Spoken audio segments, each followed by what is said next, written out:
I saw the financial crisis coming. I'd written about it. I made money from it. My clients made money. Many of them were the famous investors from the film The Big Short.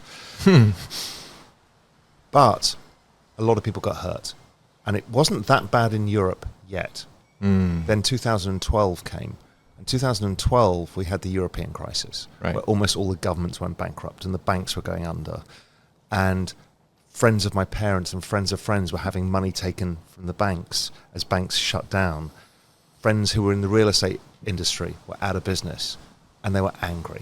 And everybody was angry at this point. So Occupy Wall Street was the US anger from the young people saying, what is going on with the financial system? Why are we losing our jobs? Why are we losing our houses? Why are our parents going bankrupt? What is going on?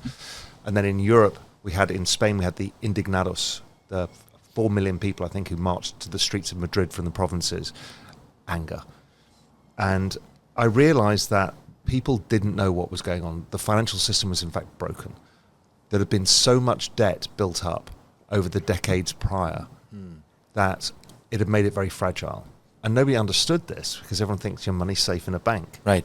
A government is safe. Well, if you're from Latin America, you'll understand you don't think you're those never things. safe. Period. You don't think those things in Latin America or South America or wherever. But at the core of the financial system, the US and Europe, that is the fundamental belief. And then that got shattered. So I thought, I need to do something about this. And I looked at a two-pronged approach. One was, okay, can I find a bank that's safe?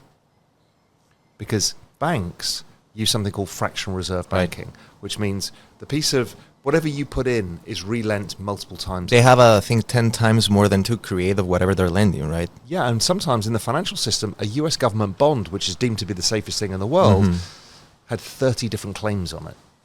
So when you come and say, I want my money back, 30 people have a claim on it as well. It's quite screwed up, but it's how the banking system works. Yeah. It's called fractional reserve banking. So I went around the world trying to start the world's safest bank. And it was difficult. And I went to Singapore, Switzerland, the UK, and the US. And we almost bought a bank in Texas. And we had the chairman of the FDIC, the regulator of the banking system that protects depositors.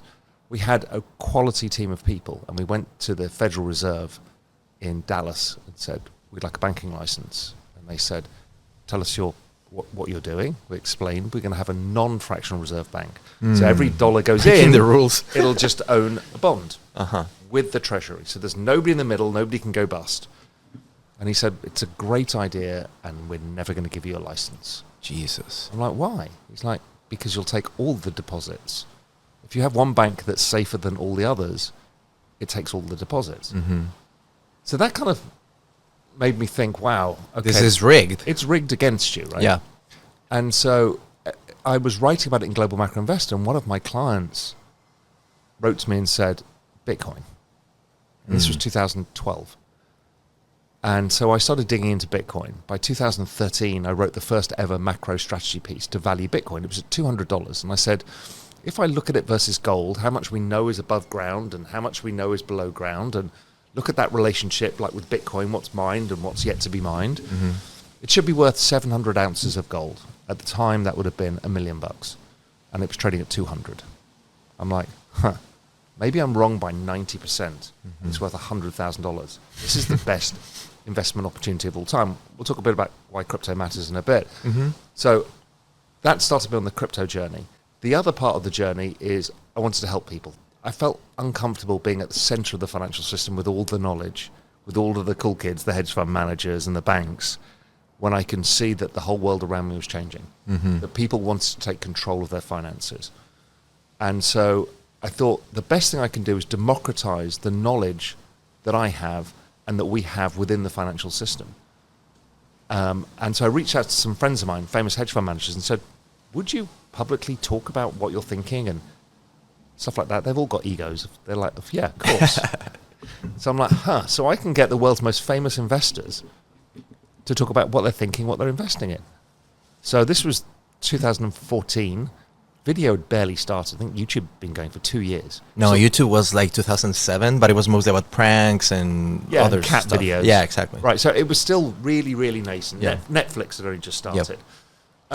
So we decided video, which we knew nothing about. So we formed a company, 4 of us, in a small village in Spain, and we decided to build a video business, of which none of us had ever made a video, edited one, or anything.